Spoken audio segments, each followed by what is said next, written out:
হরে কৃষ্ণা। সকলকে কৃষ্ণ প্রীতি ও শুভেচ্ছা। আজ আমি শ্রীমদ্ ভগবদ গীতার প্রথম অধ্যায়ের 7 নং শ্লোক থেকে 13 নং শ্লোক পর্যন্ত অধ্যয়ন করব। সবাই আমার সাথে থাকবেন। ওম নমো ভগবতে বাসুদেবায়। ওম নমো ভগবতে বাসুদেবায়। ওম নমো ভগবতে বাসুদেবায়।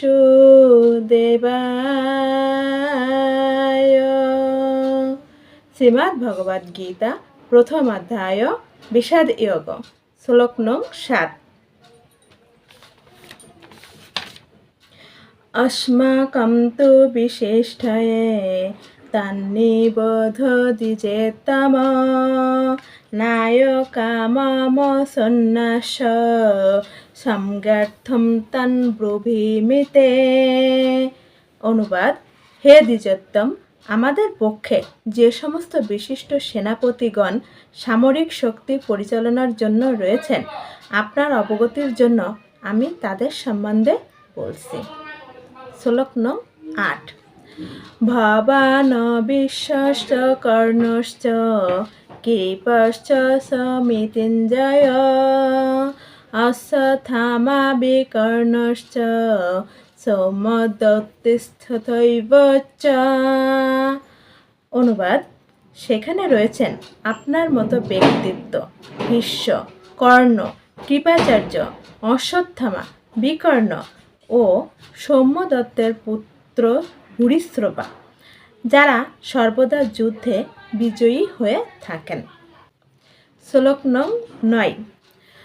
অন্যে চ বহবসুরা মদর্থে ত্যক্ত জীবিতাঃ নানা শস্ত্র প্রহরণাঃ সর্বে ঊর্ধ্ব বিশারদাঃ।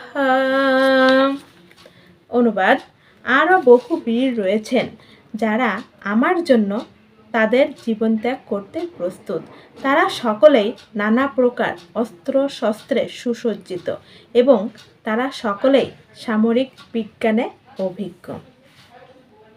শ্লোক নং 10-11। অপর্যাপ্তম তদস্মাকং বলম ভীষ্মাভিরক্ষিতাম পর্যাপ্তম তদ ইদম এতশাম বলম ভীমাভিরক্ষিতাম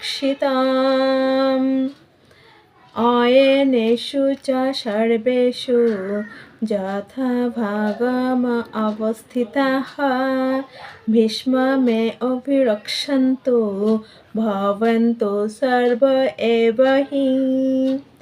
অনুবাদ: আমাদের সৈন্যবল অপরিমেয় এবং আমরা পিতামহ ভীষ্মের দ্বারা পূর্ণরূপে সুরক্ষিত। অপরপক্ষে ভীমের দ্বারা সতর্কভাবে সুরক্ষিত পাণ্ডবদের শক্তি সীমিত। এখন আমরা সকলে সেনাব্যূহের প্রবেশপথে নিজ নিজ কৌশলগত অবস্থানে স্থিত হয়ে পিতামহ ভীষ্মকে সর্বতোভাবে সহায়তা প্রদান করুন। শ্লোক নং 12। তস্য সঞ্জনয়ন হর্ষম কুরু বৃদ্ধ পিতামহঃ সিংহনাদম বিনদ্য উচ্চ শঙ্খম দধ্বৈম্য প্রতাপবান। অনুবাদ: তখন কুরুবংশের বৃদ্ধ পিতামহ ভীষ্ম দুর্যোধনের হর্ষ উৎপাদন করে সিংহের গর্জনের মতো অতি উচ্চনাদে তার শঙ্খ বাজালেন। শ্লোক নং 13।